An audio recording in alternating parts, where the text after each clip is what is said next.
My name is Omanhene Yaw, and always been your man in the morning. I no pay. You want komobi to chin papa. Yane and Krabby father tell lawyer to chin komo. Ya general response on Omanhene and some of the two jar or kase. Only the office say enquire Justice of the Supreme Court and can ruling nearby and on the enquire dissenti. And ya the uncle no beko say Jachi question why from Sobia. No idea people are taking it with a pinch of salt. And no 910 so no. Osi osrena na danko Kufuado say omomodena say onkasa enchen attorney general no more issue what is known as nolle prosequi, which means to say we are no more interested in the case na jachi question onya the officer so omoye ne sa anopamutie news editor ne aboma they were also dissenting on both sides. Boama said the process to continue na enkoba say if jachi question wins fine. If court no ebe mana koda fiase also koda enye say ye de betwa obi ne agya obi ebi mo fi say the two issues concerning Adamu Sakande and the Jachi question are two different things enye precedent and I no pay you better chinkomo pi e wo ho, but for now let me quickly invite the man of the moment ba Bani pump to say, Young Copa do more mine. So we don't pay one can out the fear, uni how Papa Nasi. Or do be funny and memoir, and there may be on a hill. But yet, at year for ne, I shall for no pay Mutia Ban Heba Center. Na ye can't ban ye can numpe, Siciaria could to J, and no one to me and that. That one then you know, was as a brona can. One to me and that. We all who she ye. Nia wo busa wo ho se anadwene nyina na wo frɛ wo sofo e busa se sunsun bi na ha wo ana ma me nye sunsunsam nia wo hia na no pe ya na se wate ade ede se ban heba center ba be yi yare na afri wo so na nia hia na se obetu anamo no waba yaso ye kumase ye watonsu agogo me si kumase ye watonsu agogo ebi enne wutie me wo sunwan kurom a wutie me e na bebre ka se ekwan wa na he Ufri sunyan ba kumase aba abeje ayarehwe papa ama wo nipadua no wo nkase ho atono a wo se mempewi na opede ye hin bi maame ene obi tie me obi firi aburochire afa plan a wo ba aba abeduru Ghana ha aba abeje ayarehwe broni fita mesro na wo a wote sunyan ha ya sunyan ni mpotam ha ya ai na wutie sompa me ka kire wo se fo wani kire ban so ye wuduru kumase ya mpate obesi sofola station ho a Wusi sofola ya busa se wukwa atonsu agogo wode nyadu atonsu agogo station ho a mana etonton ne ma wo ho na abuso mo se wo baba heba center ya soye ye be show ama bibia ye kama ebia ope doctor number no me number ne 0244 988 004 ebia ne ukotodwe no unamane de kokora eketwi kasani twi kasayani ama wo ye wo ho hye yenye a wo kyekere ama na wo se ata ama me hwan ya twe basil na akotodwe ne da so hawo mesro babia wodi wani be kere eye Dr. Ban so ye Fred Dr. Ban number no na ade bi e ha biara no e fa kasa bi e wakọ hospital doctor ka tell say wo chi kasa ne mo bie gi so yo operation ma me ka kire wo operation ne de eye 50-50 ubetumi ade no wakadam but oba ba ma 100% say yede ahabai keke ne to wachi kase no na acha ye nansa na nan kase ne nyina be san fifi ama ne nyina keka sisi kama oba yaso ye wo physical massage ye wo physiotherapy machines wo ho a sab ye ne nyina aboa yen ema ye chi kase ne ye sisi yare kase ye how bia no nyankopon dum nansa na nan na yare na se yetu mpacho utie me na se ne sasaburo na hawo wachinchin ya wuhu ne ya wo ye wo ho a ne ya wuhia ne se wuhia Dr. Ban Fred Dr. Ban na yentu yare na se ebia na wodi ye kidney wa hoho na ma ona nyina to ayayi wuhu ne ba bia wo den fa doctor say o ko dialysis a ebeboa wo babusa ne se dialysis no Dr. Ban se ensa yare na busan se dialysis no kire wo no ebesa yare na se de bia obetwa kwan aba mesro ne ya wuhia ne se wo de wani ba kire ban so ye de bosome ba ko pe ebema kidney no aye kama ama na ye nkunimde ebia wo de ye kompo ene ha wa no pei wa chinchini a na no obi ba ya chese ye de aduro bi ama na amene de akofa ne minimu ama na wawai ho mesro ne awuhia na sa wo be frɛ Dr. Ban nyankopa dom sa yare ni nyina ase betu ye de boso me ba akopa na ehwe wo ebia wo de ye fibroid wa ko ye operation so many times but still I say if you doctor catch us and get to a womb but Dr. Ban so ye mfa se kan ba nyankopa dom fibroid ni nyina be free ho wo de ye hernia ukoye operation once still as an bɛhyɛ baakum mesra uhia Dr. Ban ama na tu ase e de ama wo e de na how diabetes na tete wana wa check na wo sugar na da 20 anadwu jonso be ye 30 be ma also pesa still from pa o be de na wa from pa ama na ye aban be ji utu obeto graphic am obi akenkan mesra fo woni kire ban ya so ye be ma de anadwu sore jonso ba akopɛ ahomachi ugina penten o say yire nti e wo say gina ho sa na kire wo say anopa na o man o camp na kire say aya ye nwom ko na ma no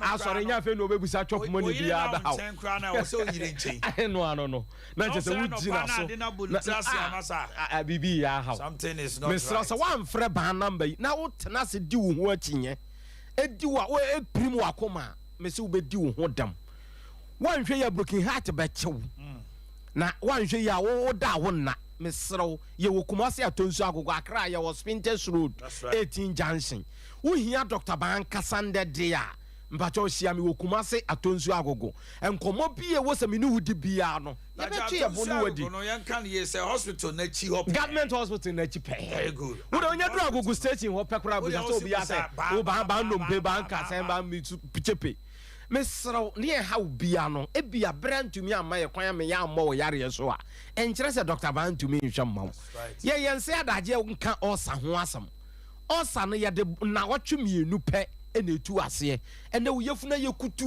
wo se me de didi ba ko agi sa ade eche ma me wo chese wo yemu atima ma sabse bi wo ntumi nya wonan o se 3 days 4 days na me de me jama nan na me de me ndiatorete sika mesro wo ku ho Mr. For wani kire Dr. Ban so ye na Dr. Ban be hyew ama wo nompe ne obi bia wo bia no yare ye how bia tete wo de ne how me se fa Dr. Ban number no 0244 988 004 0244 988 004 ofra Dr. Ban na be fa number no ofra me na me fa line no ade bia how bia ne ya so ye ebia wo firi sunwani achichi na eba why wadwen se wo ba wonya ba bi na ba ye wo woso ho ye wo maade ne wo mema de ye wo sabsabi ya training nurse fo a o me aduane kama o mesi wo niema aye bibia ma wo ya so ye eye hospital ba akopo eye hospital ya so ye no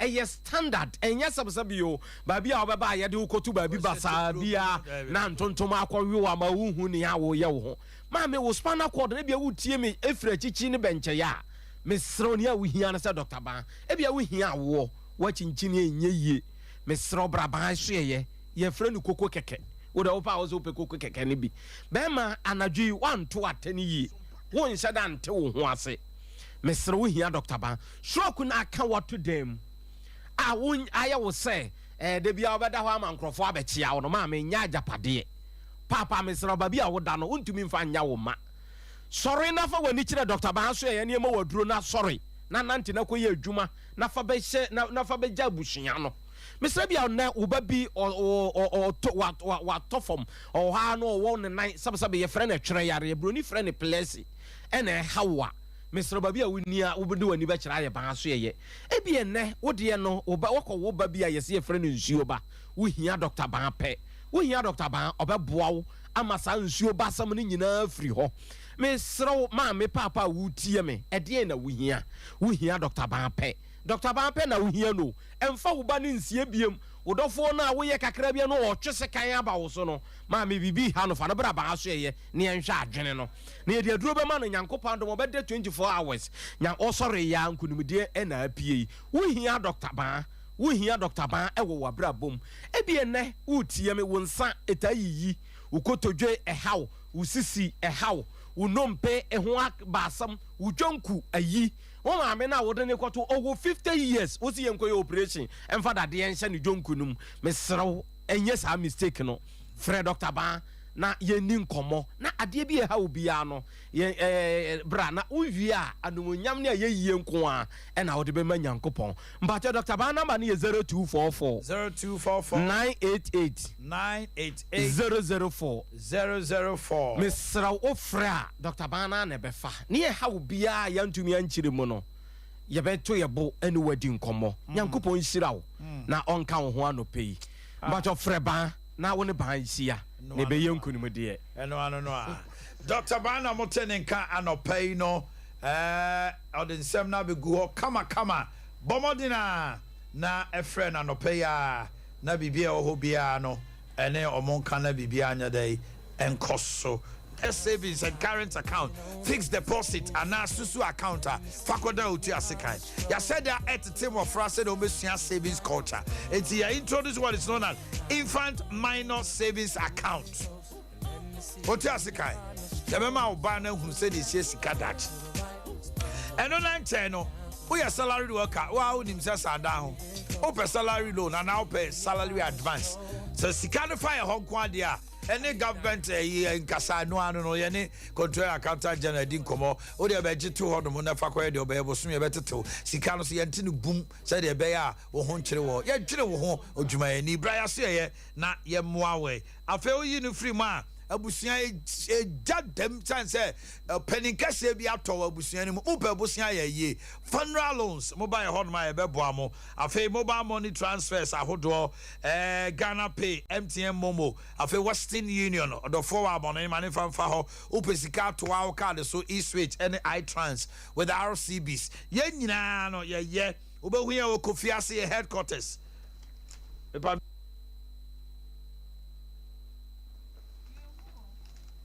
na yeko yanim afei edra sipabo krom abofo macro yene historic Adventist Hospital din hwanimu Suame Market and Dr. Mensa Lancer Chemist danimwa for 0504 842 957 0504 842 957 na bibia akoso kama e de amount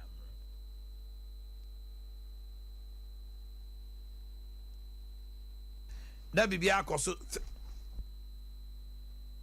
3A Herbal Center 3A Herbal Center bomodina so wonya 3A Herbal Center co capsules na wadi ya tie me Adea Yaw koko hu ne se menim se nyame na se burunsam we de be bunsam because koko nyanya pe na betua woto na oyem aseti now they imagine say oyem eya oya now person ukoja wonan na koko nintino o tiamu na oyem atim na wan we ya say ade no ba ku pie o say twifa koko no na wo sisi so ya oya nti utna ejana bia no so aye oya sa ne ma miensa we na 3A Herbal Center co capsules yi free ho Emma osisi nya oya be gisisi ade no nyina afi koko na be hye na ye de no so enye de ka baba say e ka ukonom age so otena fie 2 days na o run no da bi betima ko adwuma bibia it takes away constipation where you pay we na fresh 0546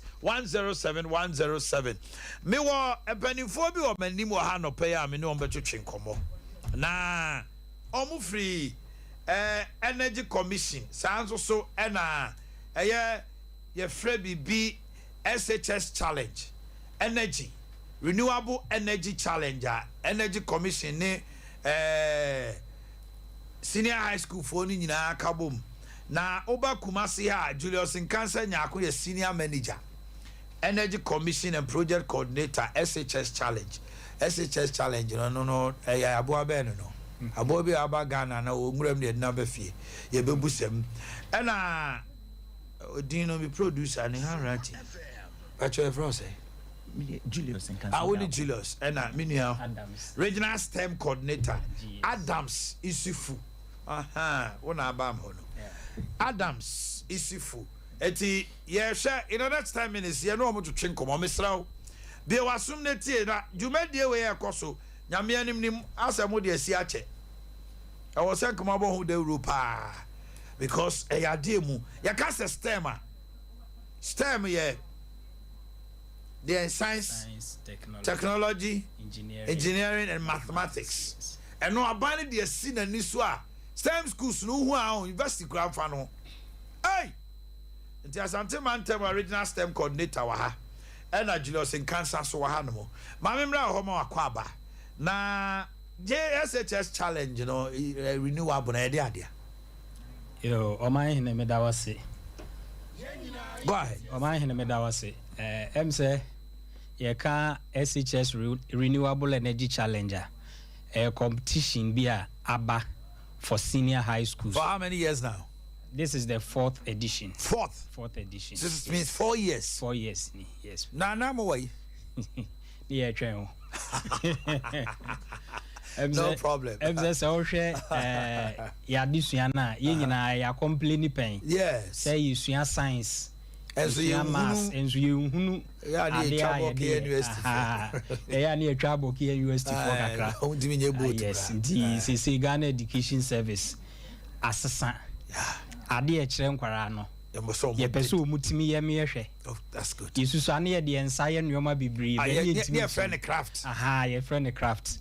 Nti renewable energy challenge ne ye competition energy commission say my boss Julius Bechere for mandate mu kakra but as part of for mandate no enti akoya akansie sir mo science term for no yes omo edi no afibia na region bia mu wi anama the best school from each region near Kushi. No, 16 regions. Yes. No. To say that we science and math quiz. No. Where there a project. A project. Say be a reply to. Yes. Be a train be a echo. And I say, Otima be a Mechi Muka ha. Ye be a no omudi theme eba. Ti afi we there near day. Mechanized small scale agriculture using renewable energy technologies. Mechanized small scale agriculture. Yes. Okay. Nti theme ne ba your concept a fat theme ne ho. Okay. Nti schools no mo behwe theme no. Na mo develop projects afa. Oh. Wonderful. Good. Nti wonderful. Emre no so ane abehia ne abejaje. Ne yi the best to represent the region. Okay. Enti mame ko energy commission for no ho. Because areas ye nyina ekotete adri. Abenya sponsorship is coming from energy commission. Yate energy commissioner also obi o te energy commissioner onima de kro. Die adwuma na mudi wa Ghana energy commission. Mechia yetiefo nyina.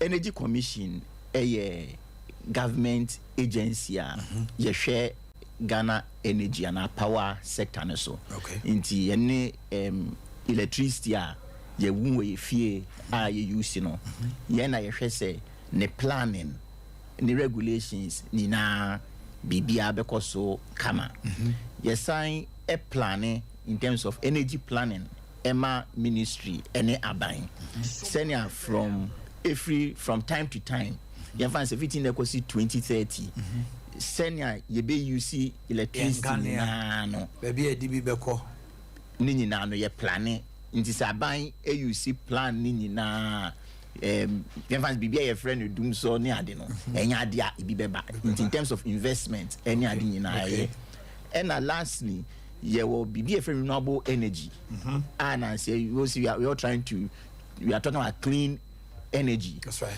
Into and also ade ba ko a CC Energy Commission ye promote into the use of solar energy, wind energy, mini hydros and other forms of clean energy no ye promote ewo Omanhene. That's right. Inti enone me born tougher the main things energy now, commission. Why this challenge?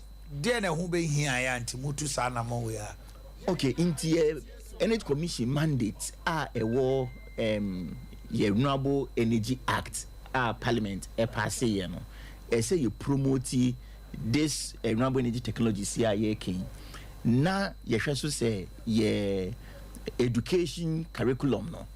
Ye de NMF energy efficiency ho renewable energy ho no ye de ebehim na ye mo from fast school nim no omo beti ase na omo hu the benefit of renewable energy ewo ye social sector nim. Okay.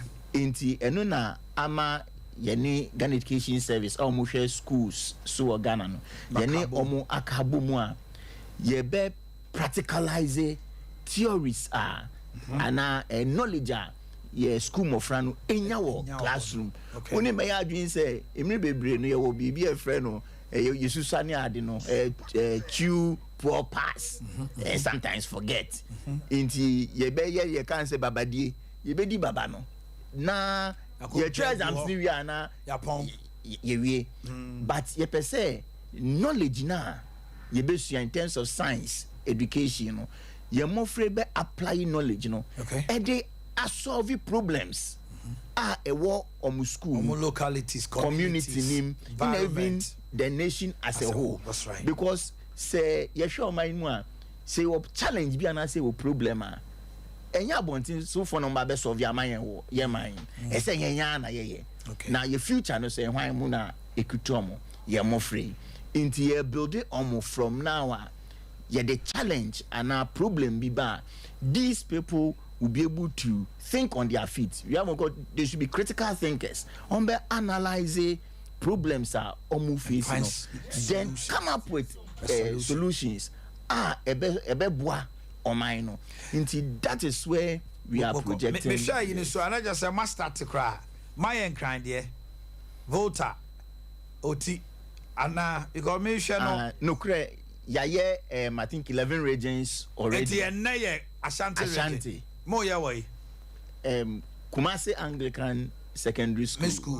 Miss school na mo ye school sama ba miss school no Asemba the best school the woman say the first national challenge, which was the second edition. The first one yeah the pilot Greater Accra. Okay. Second one yeah no national no school edi kind no efi Ashanti region the first national champion renewable energy challenge Ashanti region in school bear Jama Pensai Senior High School Jama Pensai Senior High School omucha schools ekuku dame wo Ashanti na so science oriented ebe cha schools I wo Ghana the second year one winning second one national one no Peje Senior High School also from the Volta region. Peje and a third one here last year that's the third one. First one there pilot in national into this year no in a year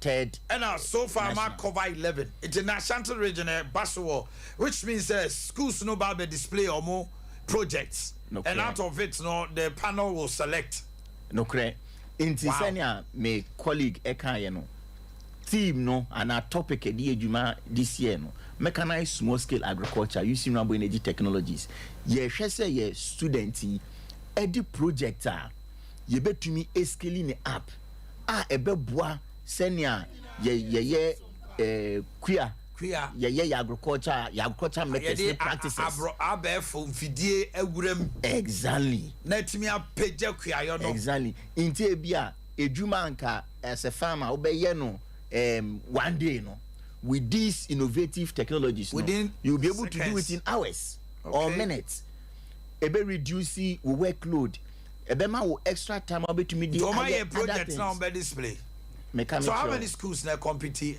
Ashanti region? There were 10 schools. 10 schools? Yes, 33 schools in the register. 20 in the submit more entries. And I'm picking 10. Yes, now the schools near one more. Schools near Upukuari School. Upukuari. Yasantoa SHS. Yasantoa for a so easy. St. Louis. Last year, Omuni D second. The whole Ghana. No, how many years play been and say man 2 years? A fear could be. A fear. Any OK and UST SHS. Krufum SHTS. Krufum, St. Jerome SHS. St. Jerome, yeah. Esasi Bontifufu SHS. Esasi, hey. TI Amadea Girls Asokore. Asokore, yeah, the Omomo Asokore. And I say Chedumase SHTS. And I Oboase SHTS. Oboase sector. Now just a me cast for now Mumuguona. Yeah, by idea we school no. One more for project ama. And I'm the bad. Anglican school. Yeah, can we home and win? What's that win? Ready. Hello, Pemogway. Next year, was a multi presenting project. And I think it's going to be wonderful. Very wonderful. Oh my goodness. Very, very wonderful. Timo started time be potty. Nyame pa ye be share edwumedie na say 9:30. 9:30. Yes, yeah, regional director of education, ebeba municipal directors nibi esubeba energy commission in Peninfo esufi Accra aba omba beta edwumedie nechi. Mami Musa, Adea, what is its impact on the students? 1, 2, project no. Yeah, to hosa energy commission. The winning no. I'm going say good no. Then I'm going to Ghana. Okay, wait there. Make us say, your vision. And you say ye be a project no. Na ye dey to shelf so. Amana say. Inti mema one example. Okay. Last year winning project no. Your fair solar dehydrator. I would be process food crops. Senior will be reducing post-harvest losses. I purchased in high school for a year. Your name CSIR, Council for Scientific Industrial Research. You teaming up. You develop a project no further. Then we will commercialize it. Into your name Ministry of Food and Agriculture for ebe na ye de ama your farmers. Na omu AUC. Okay. Now by commercialization, you know, de sika monetary value ebeba. Na se sika no mami ho omo develop project no. Page school students no ebo chefa wom. School na support your mom ye project no omo chefa wom. Inti hwe say we school from secondary we call university. Now after 5 years. Now what is school? 2 years. Amount for the student loan no. Now you're cashing in on your project. Exactly. Indeed, that is one of the things that we are doing with the project. We are developing most of these viable projects and enhancing them for commercial use. Okay. Indeed, that is one of the main things we want to achieve with this. Well, I pray it doesn't hold on the shelves because Oko universities are this is a good shelves. A huabom futuro. Ye tamni ahwemu anka enema ebe ye wo Ghana ha. And so yetimi. So I hope this project will not be set and what's starting no. It is gaining root. I think say ye was here nyina ye bo hu dawro na ye ni koso. Na etimi peja because a lot of people don't even know say BBC koso. And no dey metima ka say monya adwuma kase wo ho. Nti mesre mo say na ma ba hai no. Ye mu bi as a social responsibility, we can help. Now, my who now bohu de roni adea, a do maybe so energy commission. Now, the advert now by name of make a credit near about de runo. Then can be say can next Minister Cancer School. We are a lot of parents who want to go and be there at their great hall. Timmy Fisher, ye more de roni. This is a very wonderful thing, Energy Commission. Let me commend you for this wonderful thing, Amoye, because that was brave. A STEM for also the officer and the coordinator. What should people expect? People should come and watch what these young ones have come up with. Omaye. The whole purpose of STEM education is to solve problems, create innovations, and promote critical thinking. Nti the topic na mamo na science na musua ye ni nyina no nti project no ombe chirem omba be chirem atrejages maybe omufura beduru ha physics concept wo mu wai mass concept wo mu wai ade na wo ye no wa na also ye wo drawings wai everything about STEM. You know, STEM is broad, and you can incorporate so many subjects. That's right. You see, the art crab account, the is STEAM, because what now planning? STEAM the actual. This is STEAM actual. Mama, I am here giraffe. So planning we are who here will be a obe convert idea no intellectual into drawings with art, no? With art, no. Okay. What you say? The marketing aspect. Good. The marketing aspect. And it art general for a whole concept. So now we are moving from STEM to STEAM. STEAM. AM. Hey, STEAM for you. Can you STEAM at you? No, already a chiwa when you know. Now, besides a dear fason and cranny binya. I think it's laudable. Yes, and your my developed. Then 9:30 exactly. 9:30 exactly. Wow. Yeah, this is so. Hey, not on 9:30. I'll try and see. I can't promise. I'll try and see if say quite be better. I'm meeting my body. I'll be having this idea because I'm so eager to see what the mechanized small scale wine and quality machines are creating. You'll be amazed. Wow. I'm saying some of the regions are yakono. And near ma school mofrano edebano. Mokramo one dream. Mansusu. Mekamichro. Woshe say yeah incubator. And just normal incubator. Incubator won't say akokona ebutu kusiaswa. Or the nibik no ebe danu kusiano mbofre e de robotics yina ka ho a incubator nankasa ebe rotate x no whoa wehu ibi de mo sika kakra for the project oh, yes schools omo eba nyina no ye hwe omo transportation emo na you see asama different participation fee would be cover the cost of the project. Now you ban the national now and the prizes near massive. Okay. Last year we need school ne penno only over 205,000 Ghana cedis price package. 2.5 billion price package. Wow. Participant that is students ne teachers ne omo na ye coordinators no ye jom ya mo fan benya ni nyina obusu enya host no so ye the host no e ka ho o se bunya fa ye ka ho ye de bo be ka ho etom nyina enya good products laptops um de be sua the tablets and a price package of just the 5 members 18,000 Ghana cedis. The president and the president awarding you it's not easy masa my the energy commission e bomba baso energy ke ni man say motete e light so na mo increase prices na ye bo fu ba we de ma ye de nyina e beta wachi ati Julius na me nya mo na mo godi djuma one Adams esifu nyame kam ho na onto super nguma djuma so that was wasi bebre nyame kam ho pa that was energy commission and STEM combining to bring you the best in project innovations near Adena Bibia Kosu Kama. Okay, Abusiafo, Abrochile ehun hia. Enyo obia na Ghana ha. Ne crash. Obu an destiny wa ma no ne. Onyankopon twedi ampon. O Shira Abraham asem o ka kire ne se firi wagya ne na ho.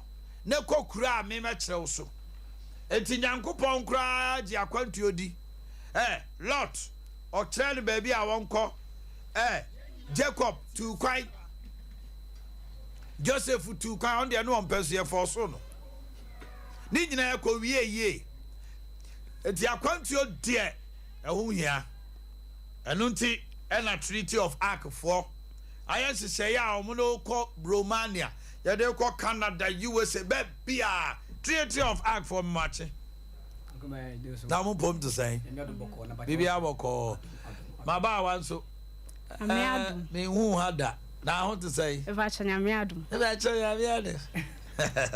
me ne enko okay anko man ya da wasi be first akon so achia ohefon wotifon na aya chia treaty of arc limited company ajuma ifon na both Kumasi na Accra. Uncle man, Treaty of Arc Limited Company. Obey as ya, tell them American. You may be brave. Na numa so to say, Sompa. I'm for Jetumpa. I'm for Jetumpa. Or Gusu Weber. Treaty of Arc Limited Company. You would be say Canada Review Program. Your work and study at Canada. Your Canada truck drivers. New project Abba. Truck drivers new project aba so the team be out to me lines to twa to creator team ye pa safo nya team ye pa Australia your Australian countries so be Canada work visa so Romania work visa your work visa at Malta and Italy. Uncle mine, Obia Timi Biantimi, you know Timmy Pa. Canada truck drivers, a new pay aba. Obi Ebia or Fie or Peso Pia Bontre, Obi ethical Pesosi, Uncle Min come from Bantuja as a Macomas.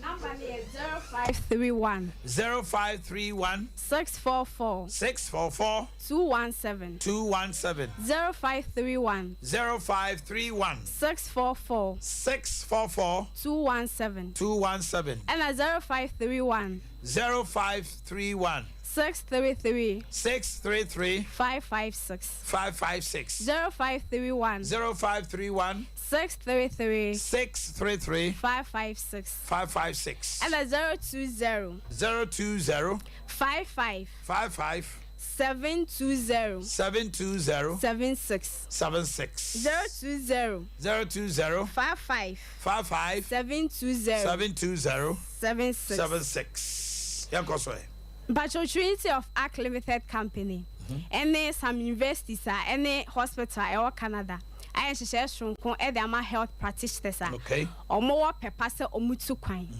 so we nurse ni so we midwife ana lab technician awe what lines we adwuma e wo Ghana ha sei omo na san hye e wo mam mpacho se uni lines onka ho ana se bia wa show lines but enya maya onka ho a 1 year review program I was say ukosua de na ye training na utimi cho licenses el Canada onim be ya adwen say untimi fa Ghana licenses enkosua ana say untimi fa nkoye adwuma el Canada ho enti gi so form ntitiem na wo cho licenses ansa na wasimi aye adwuma as a permanent staff enti say wo tro exams na say o pass ya ubenya staff idea ubetimi aye adwuma permanent el Canada ho na a 1 year review program 1 year no so no wo 8 chances how the better exams no it is all try back when I say u failure or other chances how the better and I think so we are preparation na kwatro exams no so no hospital be mo akwanya se bra na be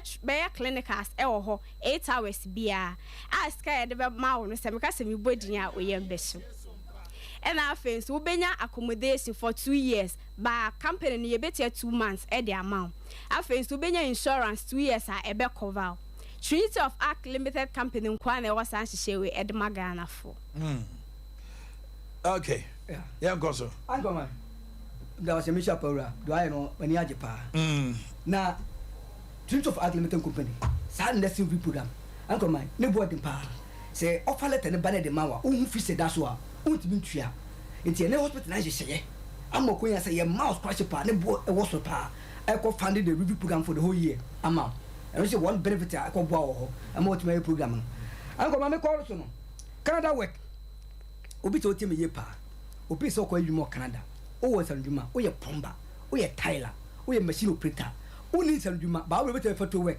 warehouse packaging farming abuche farming de okwa adwuma no wo so pa obi so wo so pa wo pa wo ko nya say oba na ye do ko na ko sandwuma no ye ko ye fa nkokwa ye ma visa dimu 2 years work payment visa ye ma insurance 2 years cover ye ma accommodation 2 years 2 months amount free ye we ma multiple visa e ko boa ma o to assistant o Canada ho adimu pa anko mo bisa me de mintimi minister me ko Canada minister me ko UK minister me ko Australia ne mo me de metimi me pe European countries biako Schengen countries anko ma 27 Schengen countries wa ko ye ho nyina ba bia bisa Malta Italy yo Portugal France Spain Belgium yo ba bia ko yo ba bia so person ko a freedom ba no na yem boa ne yem hye papa emfa ma o kontu en hye emfa ma anko man ene de ko pure bia ba Canada truck drivers so all the wo ye truck driver na wo license ko a wo twinku a bra so ene emwa na be benefit no ye ma free accommodation ye ma free transportation assurance cover free na ade amani dimu anko man na master program ye wan kwa ne say eyanko na akọ eye permanent resident visa na jama o ko no obusua wo ye no matimi ko mo ko so after 2 years mo benya after 2 years benya Canadian citizenship paper beta Canada ho a mo bia beta tumdwemu afebo o Canada ho we ni je ho ma truck drivers o tie me ye pan na bra so ye na Trinity of Arc Limited Company ye mo because ye wo hyepa e de ma wo kontu kwama okonye sumdwe ya wo school akonya wo work and study or Canada and UK okosua de no ye sam odwuma ye na de na dey say only place abeti me babenya sakonya de 20 of Arc Limited Company yanko na oba asobeti ma san hyewu bra na ye fa nko na kusua de wo sua de nso no ye ma odwuma e be boa mo timi atra ho wonya skagu botom na onya sumdwe e wo ho honko ayenko na wo san hye papa e de ma ye wo Australia ho anko my Australia okay akonya na eda ho adwuma so eda ho wo de wo nsam adwuma wo ni tadwuma bra ye akonya mam e share ya ma 2 years multiple visa Australia ya ma 2 years work payment visa Australia ya ma insurance 2 years cover na the man de accommodation o so ko bia se woni ba bia da o ko ntumi ko da train ase ya ma ko da train ase ase o ya ma ko da kwa ya ma ko da obi store nim ya ma 2 years accommodation 2 months am for free etu ba call Australia na wo accommodation da ho odwuma da ho bi bia okay ma Romania anko Romania e promotion Romania promotion ye ende ye ya ma 2 weeks bi ma ka ho wo ko ebeso ko Romania unti ko Canada ko UK uni skare be ko Australia bra Romania tete so fufu faketu bi bra beto ase na ye hye ma na ko adwuma no twen kana maye woni ade e ka Italy so faketu bi beto ase na ye hye ma na ko tra Italy ye adwuma na twen ka wo ye hye de ma anko man e da wase. All right, numbers in bio 020 557 2076 020 557 2076 and a 0531 644 217. Ya no mo de e chan yi ase akonyo we sorry na we ginam na owura no na pese mbusa na me baby ba ko pe no mfa me nkoro pese mtu kwa ne bi na menim di ntia me pe ho no so na pe o kan kuru bi wase mota bota no we are for huno se e ho ne de o kwa da obenya fufu adi wo ya Catholic ne nso a enko ba bia ko Romania asem ne nyina okay could be your best friend and your best friend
Anna Juntini Krunso or Ghana ha freno Kojofusu Senka Womo ba Wahini Surumu Ebreno Swa Kiachro Omon Watchroom Omo Kansem Papa Namin Fanem Quincy na ene one day when young Bombo Medidio Glace gave it her back. That's right. And ne yɛde nsɛm de ɛna ebreti fo ne ahwefo nyinaa na ɛnɛ me kasa yi no me ba na me dwendwene nsɛm bi ho ana me kai abantie bi a wanya ne ba bi kro kwadwo ban conference ne nsɛm bi a ya wota kafa abrabo ho wo se abrabo yi mu bema enema miensa modern bo empire bo ana bosia bo na mienu no mene ne ya adwene pa bosia bo no na me wokusa mark kakrada ho kire se abante asisi so okowade no wo ne sika pa hye ne botomu a eye chenso obekwa akobọ bosia de awade what to fan nehi usi dance so na wo usika eye sene se obebọ bosia edan wo hwe sika kohye mu a emma enti bosia de FMB no enkenye na biribi ntra ene se me kan dia be wie se enei what one no ahwe opomudi ne yie when di yie entutu anamo pe yie a potoka se mo no me ma me nana ne ka kire me wose ada you pay the farmer today or tomorrow farmer no dia okuyani no e kire se so betua kuyani kanne ana se e kire na kire no enye esanse eye amane hunu eno how so you pay the farmer today that's what I'm saying e kire se dinuane pa yefuo ana se didi efuo nuane a ahode no mu odomankoma bom anipa so woni no to bi di ne fesika to di ne na china anya sa wani di ye ena china obekwa kotu afama so we yade a obekwa kotoduru of pharmacy nti no ye farmer nti ada you pay the farmer today or you pay the pharmacy tomorrow nti mesrewa me no nti ene se me kasa na mbese me kire se so be di ye ene ho nkurabata ne nyina no enipa ye nipa oye den ayade beba nyame nim se nti odinka ye probihin obo bibia nipa ne abode atwato yo nyankompon boy enti se nyame bo adam wie ye no kura na ne tie ne ya na ha ban wo ho dada anko bekwa akotede aso no ama ne ho ato no nyame ye nyame enti se yade ne ba bia kropa esese otutu ana monten du ani hwe ya yetu yade ase yensensene so yenuru yede afamfidi papam apomodene mpanefo atese ahwe hunu se nipa nom ne ko ni padua mu a sunsu abone bia ne yakire saa bia no ne Glace Gefete Heba Clinic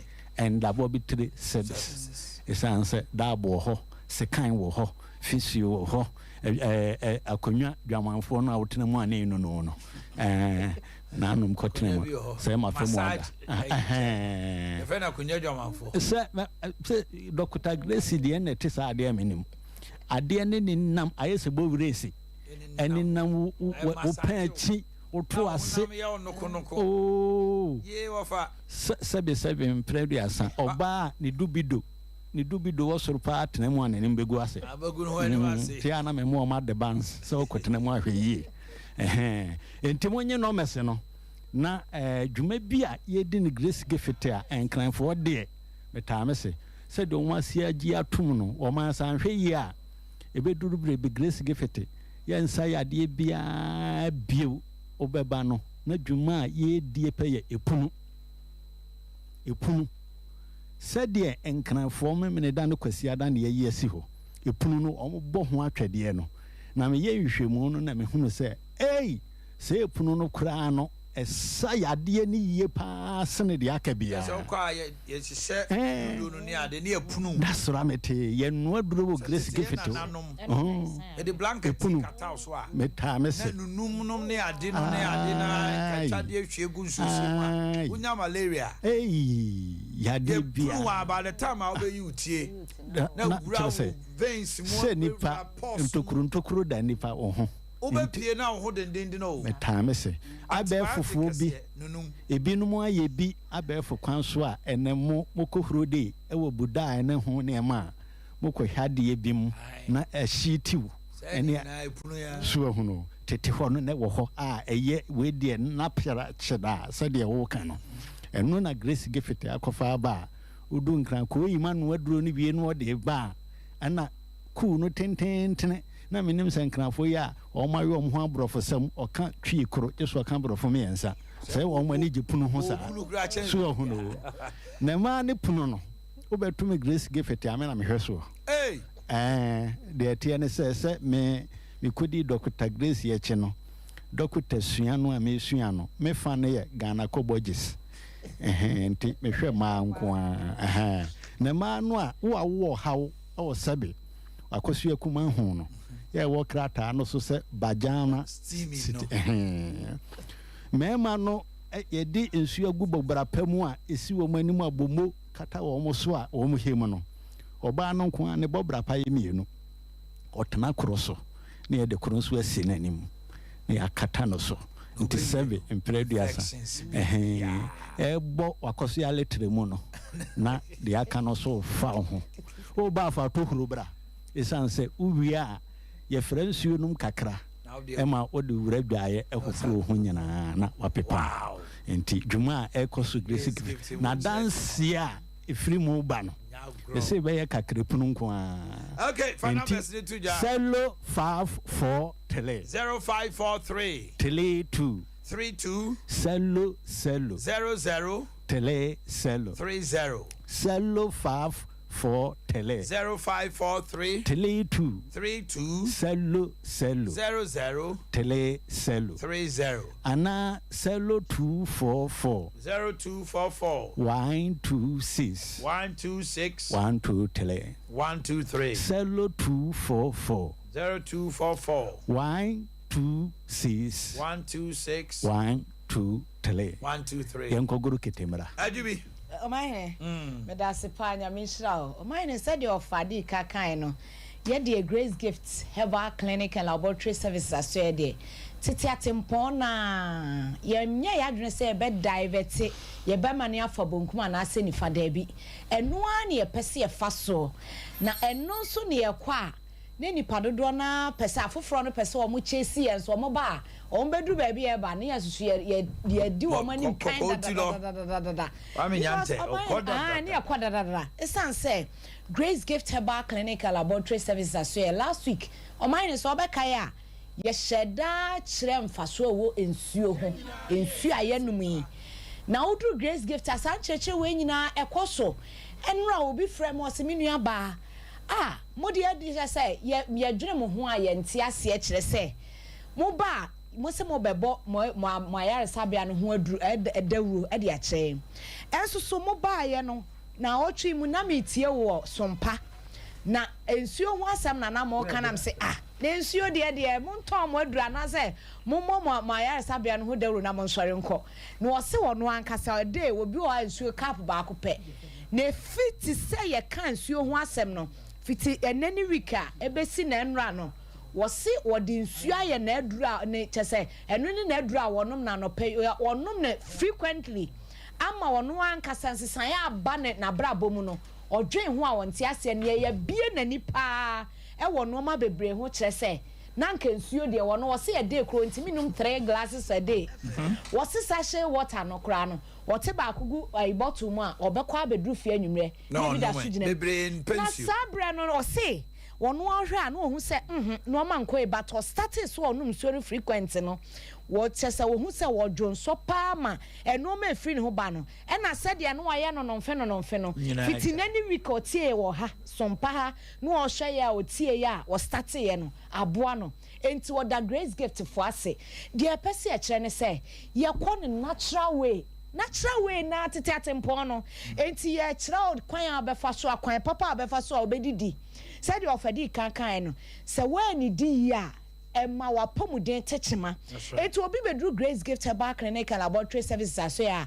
Ya no hwehwe se ke yebese se dro bebre ni aye bibi kunkuntan so bo oba ya se aduane we jadie the fruits my fruit no so but modern na say o hwe sa o say na de na nkrofo mo ye but o start so o ya no ho say yes say ye de na tete atempo na ye tena fidie so aye ka no eno a na ye de na afa so a ono so ye pia na say won fa so no enti de pese e kire ne say Grace Gift Herbal Clinic and Laboratory Services aso ye wo bedru ho no ma eye nubra ne habama ene nkyerɛkyerɛ ne afutuo a ye be kyerɛ se didi wei ebrese na wo so didi ebrese meni di aduane we meni ne time say ye kana wudi so a eboaw obu hon ma waduane kura a wudie no ene bra wudi ne ye ka kyerɛ na ogya pa ɛho hia eduro kakraka bi a ye de be ma eduro nso ye de be ma no eye nubra ne habama nko a Grace Gift aso ye nko na ba ɔhaw bi a etete wo no sɛ wonyi herbal doctor bi ani bi wanante abrɛ wachinchina abrɛ no aboka wo de oba ase mama me nsa so Dr. Grace Bodu me beto nchia na nchia to onum no e na obehu nsenkyerɛ ne amode a nyamenam no brane habama so ye wo Grace Gift Herbal Clinic Laboratory Services so enti e to nsafro bibia se omra ye adwuma fi joada e de kosi ada anopa no otwe de kosi anwumre nonum ye to nsafro bibia okay oba no ya to nsafro no bra ohwim osukun kwantana so asuofi akwan no sukura ofuru so anakọ amanfuro mo no ko ne hwim no usi busa glesi gefete akoda be kyerɛ so achimota nu atwemota petroleum ye ne family love sukuru no and ye kopotis edin hwene mu kan rofo say nye kopotis entemo mra no ma no kura na 0543 insenchiri omeka de chemso asem 2003 0543 that's right 320 030 mo 0246 518 003 0246 518 003 piao na no na me won kran eto won kra bi won sakan de ye akaw na so won kan ho ye ofa na be who say dubi mame any ponda from ye be na and some be koso wo Jacobu ayodo to bri na mame ne Don Peace FM manager Solomon Kofi Amankwa me mo ache. Hello Ayaman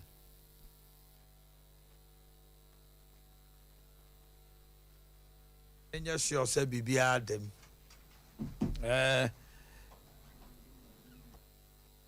ofana ye ade we me catch musemo mahwe mama no pay Sompa FM Kofi Amankwa atime nka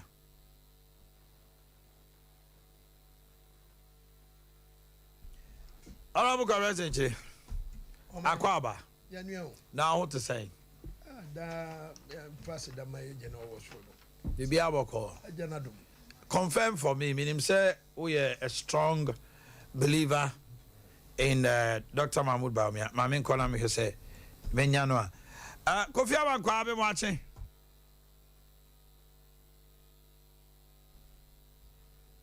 oh asem ni nyina ne say Don Peace FM ne ayate ne say eye pressure bi akọ mo so am ya close FM ne down na omo say eye no obo akwasi jamfi na wa ma close ne down ha adwene omo kasa bebre na akofa anunti na akoba se eho akohia se e wo se ne manager no twetwe nkomo de omo ka ne wo mu anano ewura ayi akwasi jamfi me echi abrante bi a ono no say na o me invite no se wa keka se yenko by election na office yenko by election na nipa no wawu ene yenko by election enti no akoye nsam pii e wo ho omo chese Don Peace FM na Don Peace FM no ade omo de apie piano anasa dai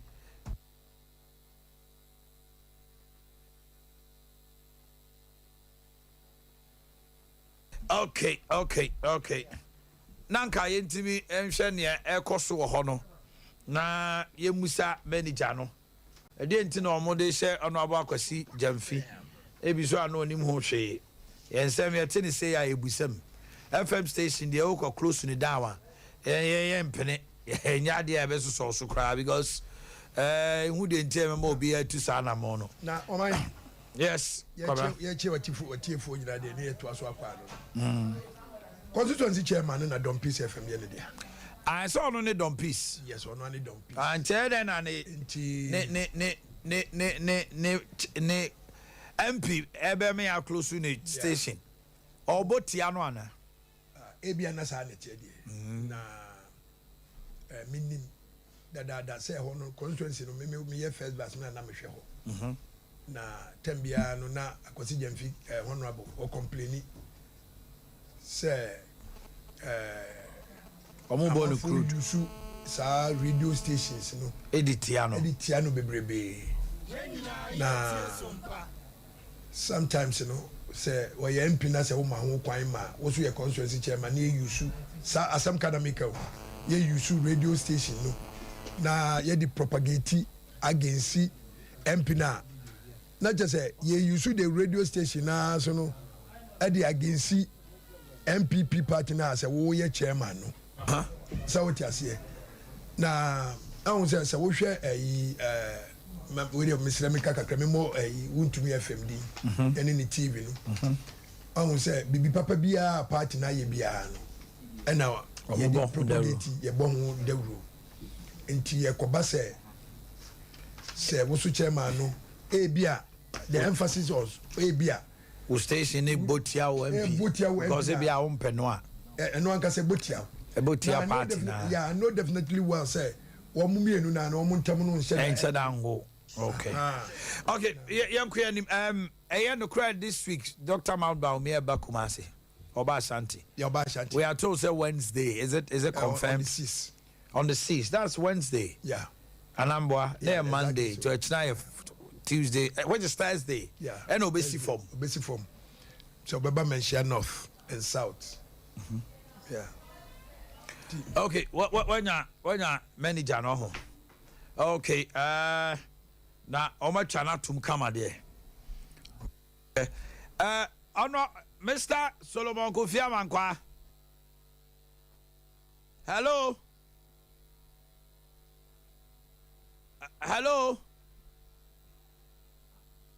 sembe kure ni anope wo fi haya Mr. Solomon Kofi Amankwa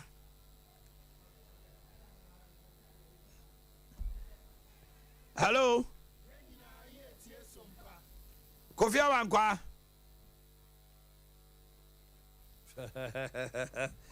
all right okay we'll try no me share na and to train come but before then no mama share bi mu di o ma woda no pay quickly na me samra no abo kobra senchire ho na ye hwe nsem abeto dwa so bo kese a ba am say apology ababa still amanfo nye happy they will look at it I say mo botwi alan crofo no bi say yesi kwamfo asoma ba me abekasa ye no ewo asin of na ntwa yie ne ho nsensem Canada Japan da no atum say mamo nye sa na mo yesa ha hwe obewie no na omu atetea ma ede anim guase pa na ba ye nyina ye ho na no no be ye ne sen na amana ye right mu yenya na I'm say distract me pa eti yem share Tony Sack Electronics wono na hwe se nkrofo di o ma woda be hwe na ye di awoda no abre wo mo Tony Sack bie branch kese ewo sunyane enti Kokobod runabout ene oye terminal no di hwe ni mo no sunyanfo mo nyina amfo ani nkyerɛ property electronics na mo nkɔhwɛ mo ani so ade wo hɔ no mo ene papa yɛde LED TVs ahodoɔ blenders microwave oven washing machines air conditioners aye inverters aye Wi-Fi ebi ni ba bia obenya chest freezer deep freezers ahodoɔ ɛwɔ hɔ no mo nti bomodena so do ani ebekɔ akɔhwɛ wani so ade is a big showroom nyame adoma 28 Money Diner and Hamilton ebie ano officially anya grow sunyan kra nche no so obe Kumasi edumu a so ɛna ezi karam kwantimpo mo obehu yɛn wɔ hɔ no mo na bibia ɛkɔ so kama ɛde ama wo deɛ wopɛ bia no wo de ano sɛ ɔde ani bɛkyerɛ bia hɔ no mo na akɔgye ɛnkran yɛwɔ depo kɛseɛ wɔ hɔ no mo a kyɛ sɛ nneɛma a wopɛ bia kumase ɛnso so saa ezi karam kwantimpo mo hɔ no mo a na yɛgyina mu gidigidi na bibia yɛdɛ ɛkɔ so 0500 309 309 0500309309 na bibia da din ewo ho no mo edemaye ye hwe wo mo mudi o ma woda ne no Chronicle Aboagye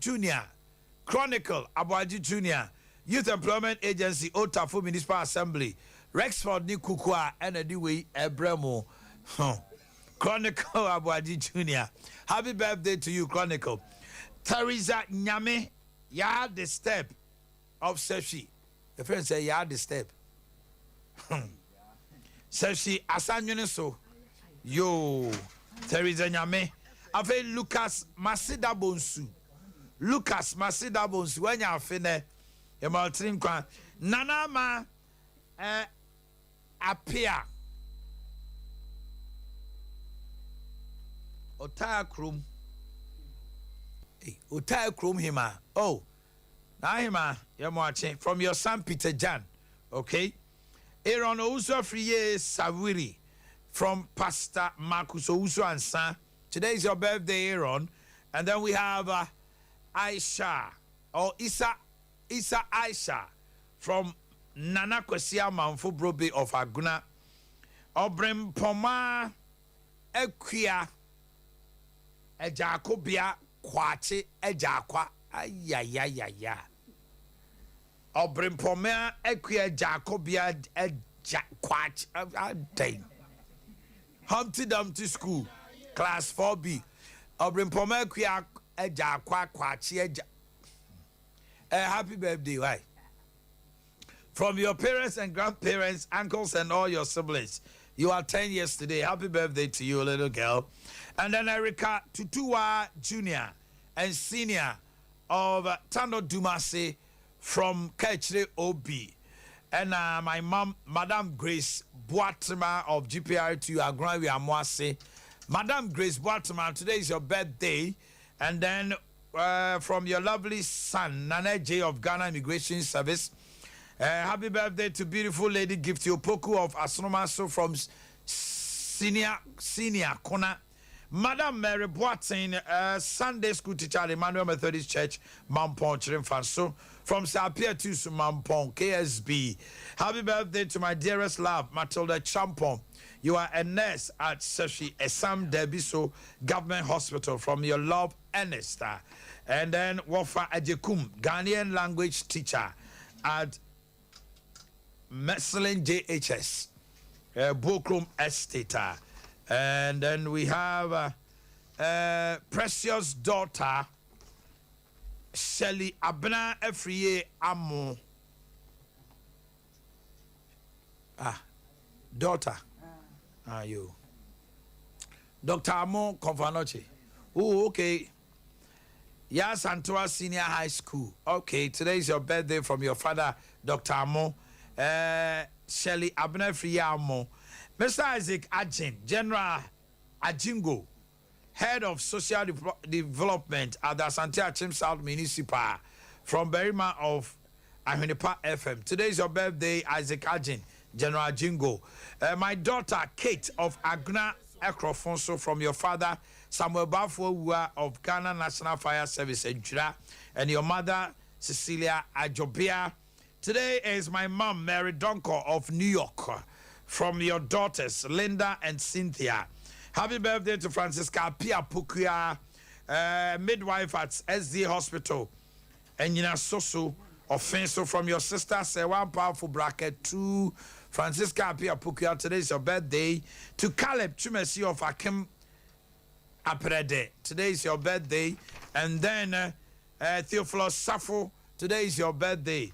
Happy birthday to MC of Tafo. Honorable Lord Inu Salansa. Lord, one baby I didn't question. Lord, The thing is bigging up, oh Lord. Happy birthday to you, bro. Wonderful personality, Lord Inusa. Your friends at Sompa wishes you well.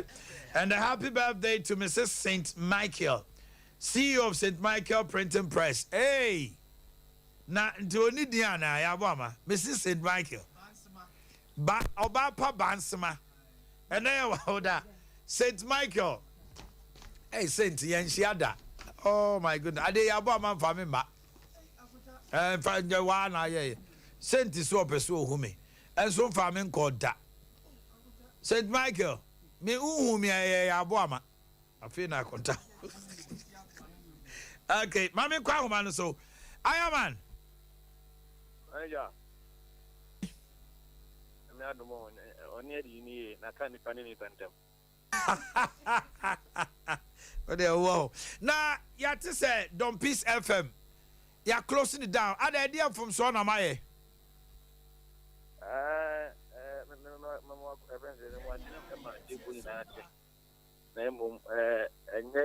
Closing it down. As manager, me management, I say, Jumano, you just talk a crack. Proposing penny for near my year. And Sana, Jumano, or Ababan Transa, baby. Timuan, and yes, sir, because you have to say pressure be free. MP China, Banamatu, and MP Noir.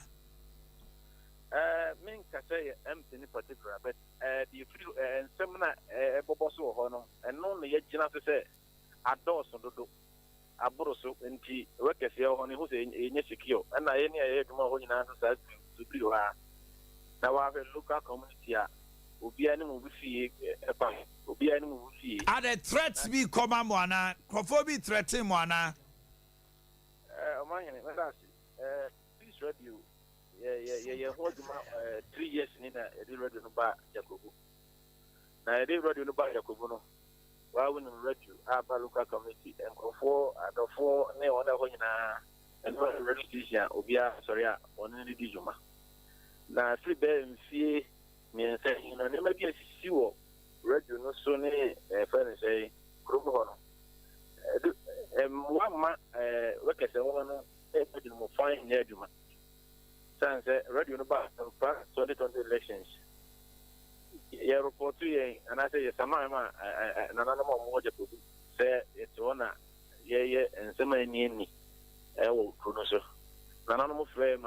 Yeah, manager the pen and could you know some of the coin in Zubia and some of the course are Baco card and empty pump and Papa Krumo. Ah, now, in Comodo. Give me one guy, also also no, the also Krumo, say, present a Bacoca Casimir ha and Tonacomaso in tea. Or something present and I can say, while I'm sitting it too. Dia agora de Bobono, the police station.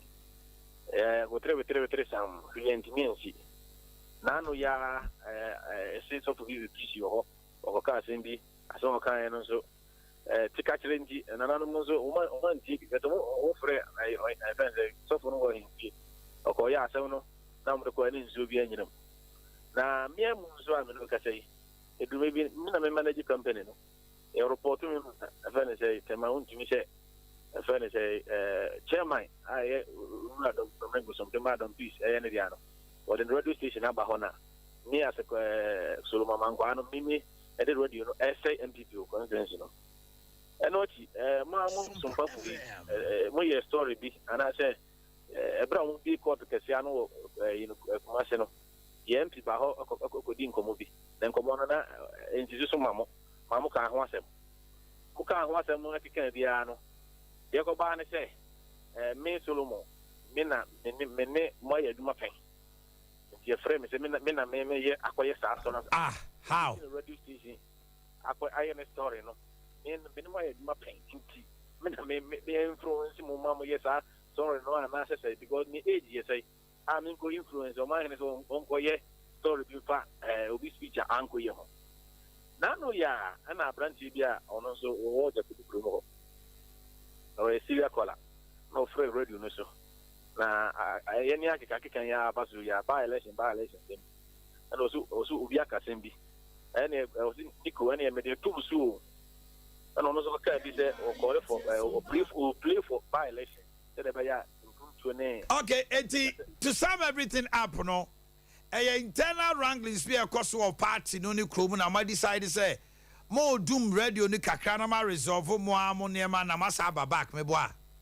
Yeah, and then I pass the year, not spending no permanent people. Said they buy out radio, not to cry, and young session. We pay advert or young session. That's what people teach maybe cry one young session. Said they buy a you want to come.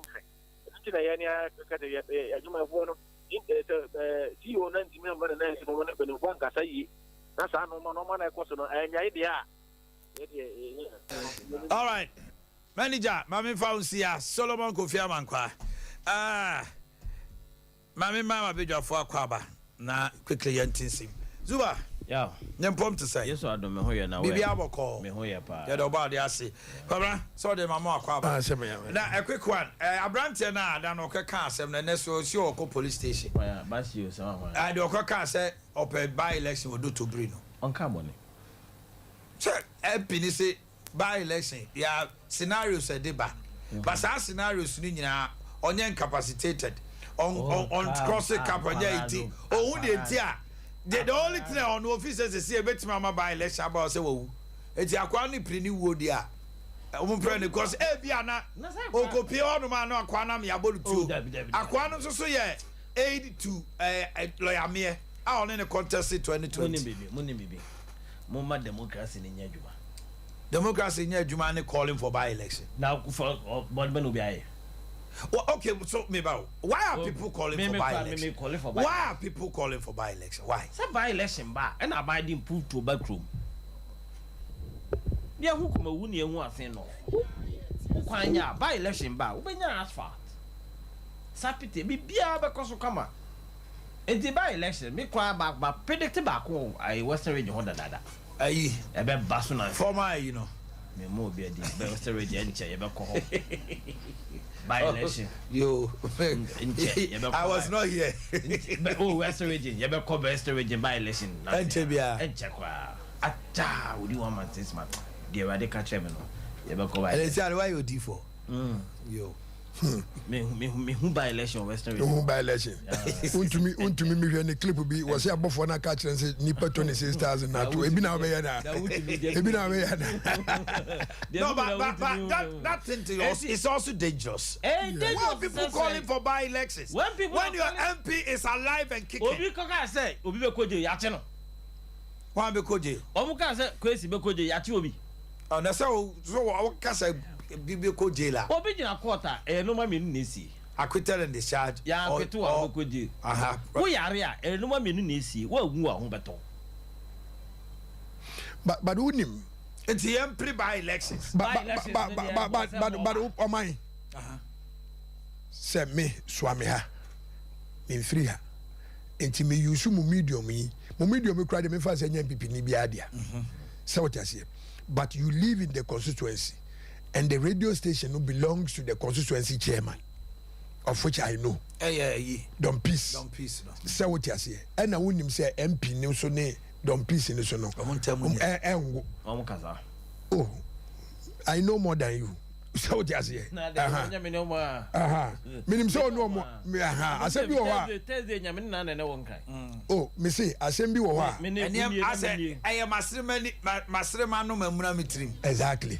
Thursday me no ne jata ba yina yete fa konkan na yedidie me senior no me say e don pass o me no dormitory ne free baby no ba say bia what is be the whole party ni mu no nyane na mo be discuss problem wo ho exactly so let them resolve the issues yeah enti akwala no say akwala no be use sa particular medium na what the same constituency or to call for by election within the constituency no. So utimi hunu say na che say baby a free ban antwa yi well but them then say manager no what say when somebody calls for a by election now is it right? I don't believe so. It is very right. She by elections which by elections e ma Omanhene boka because you see a budget and no diaba so what you say so and yɛn nyinaa so both political parties ni nyinaa no ɛbɔka o just here enti what I believe in say umoka kura say asin enough obi atu petrol ne koye ya moka ya baka obi atu petrol ene koye say what you say ema oman no eboka so we shouldn't call for by elections. We'll call for it. So say develop it in Pun 20 and away ya NDC time during Rollins time Seshi Babiana Kofi Asantewe. That was the first by democracy. That was the first by election. We said Kofi Asantewe in catch. We said na honorable. We said no war or Chadi Opokuari. So what you say? By elections in England about the development eba. So what you say? Fine, so but if that is what you're saying. Yeah, but calling for it is right. No. But, why should by election bring development? But when you can develop. Why do you have to wait for political power before you do it? May I disagree with that? So what you say? Say by election, me a train na kiki na Joe no nina started from Rollins time. Yeah na Joe yeah kwan yeah way yeah light post. It doesn't mean say I didn't want her. And I'm on farmer. Say anything I say enough for punishing mono. But I say enough, me who say whether mo ye den krana.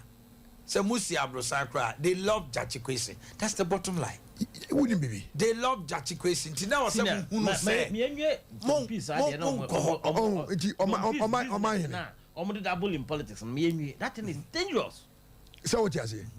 And it's going to continue to be dangerous if that is what you think. So what you say? I don't know business. Okay, business.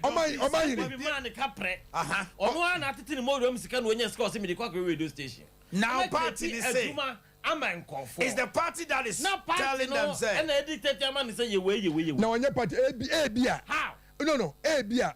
When your constituency chairman, Abia, no Konya lances in the soup. Missy Abia, I'm just saying. No, I'm just saying. Who can say Abia? How would you conclude that? I don't have his permission. I don't have his permission to talk about the number of businesses he has. But I live with him in Obuasi. Me need one piece. Me not Obuasi. What's the point I'm telling you? And even in Obuasi, me come big businesses. Associates our radio stations now. Why? I don't piece one. There are a lot of them here. Established them during NDC time. As a businessman, what bother? So for you don't see the need. I don't see the need. Why is that? Unim, tell me what was the family. No, me. Obi, me pa come boni didn't glorify. Penny power go. No affair me radio station area. I don't know affair NDC na ejuma yenye. Really? Yeah. And that time, Mr. Usman Fandiago. One few. He told them that me na Miami business. And I'm a sinner. What does that got to do with? But that's why he told them. What has got to do with politics? But that thing is dangerous. It's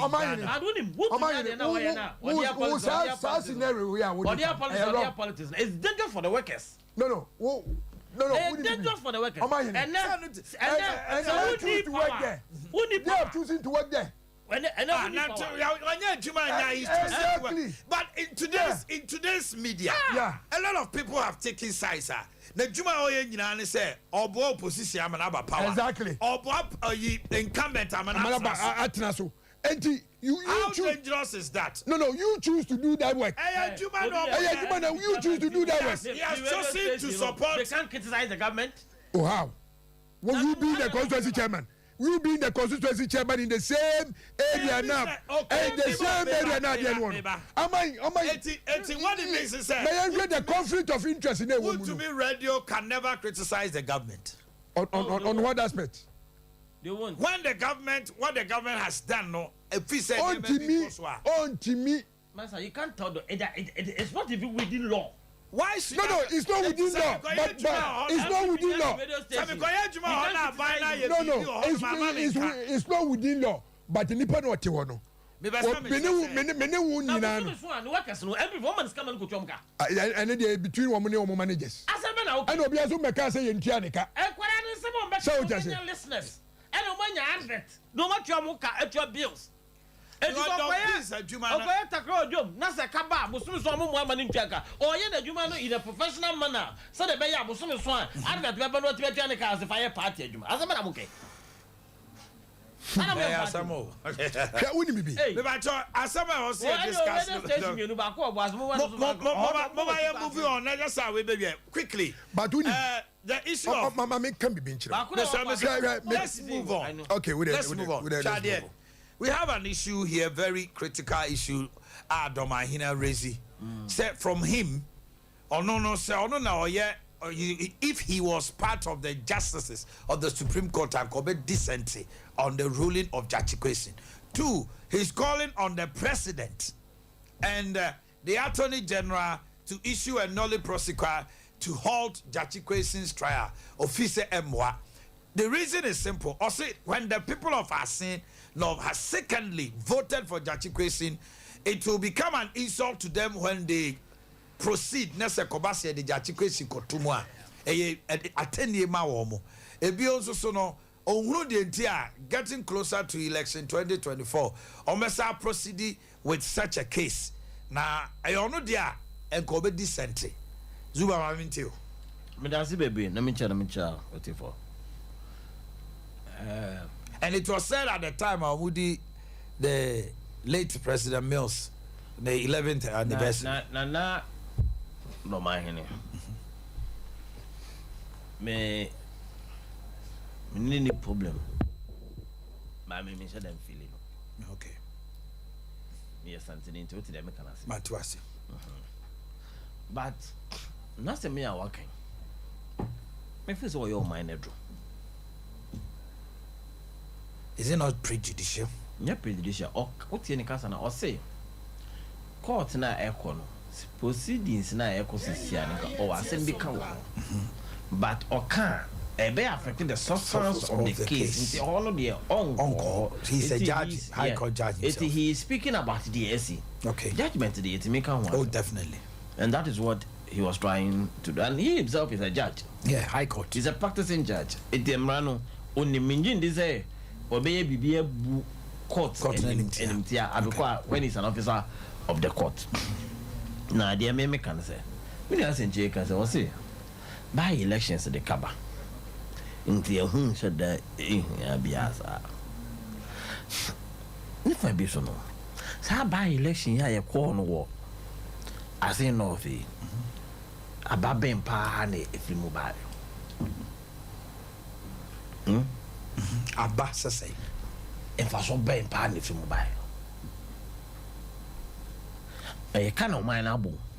Sompa FM. And a K3D and MPP abo. Ghana Boka and MPP abo K3D. Wrong with them, and this is the Guinea. Amoka. This is not the first time Obiako court on dual citizenship. Our parliament. But this is the only time you do Obiako court on dual citizenship. You use the court system restraining him to function as an MP. Okay. See that. You see, it will be an end for you can't and in your boss a man. Now I say a target, but during an in your boy time, a lot of injustices are taking place in this country. Yeah, call the former Chief Justice. Yeah, call Techiman. Near election dispute or yes, you're hot there. You mean deny more representation and the idea assembly we are the outcome would tell us what will happen. No, the MP no what now, but I say not they're close to 2 years near deny more representation. When the issues were in court. Under one Chief Justice, they are transferred judge free. Kumasi, Aquacodu, Tamale. Or do Tamale, the case is sent as a what is so vulgar. How? Near cited Honorable Canada Japan for contempt. And the justice and in your bois. Nani Pana or Tasania transfer. Now, as at now, some contempt case, no. But Passa White, Echo. Comment to a justice for ruling who pay near citing of contempt one day near the assembly. I mean, this cannot be happening. You see, at the epoch of the rule of law is a principle of equity. Yeah. and then your boy. I don't say I walk from Cano. Me grab Britain and say, I almost know the MPP human or they are called Ghana Bad. Sompa FM. What I say? There are a lot of things that have gone wrong under just the nearby. And this is how the Bray war. I say not. And you see, you clearly could see that the government was doing everything possible to make sure that Justice Kwesi loses the election. You're starting a criminal trial, you know. And you ever to Abia, but all of a sudden, I feel see a daily trial. 1 week, you just walk out. After 1 week towards election, yes, you go daily trial. Can't you say? When you go there, then I'm far from that trust. You're the man the first one. What's a meme? He performed better this time than in 2020. That's true. What I say, Gabriel the Mamu this time. Associate the Mamu 2020. And in by-election, it doesn't even happen like that. No, because voter turnout is low and other things. But for Mamu shipping. So when you do these things, what you do is that, in a way, you are trying to undermine democracy. But what you do is that you encourage people. They would wish for the death, and so however we get by elections, they would wish for it. You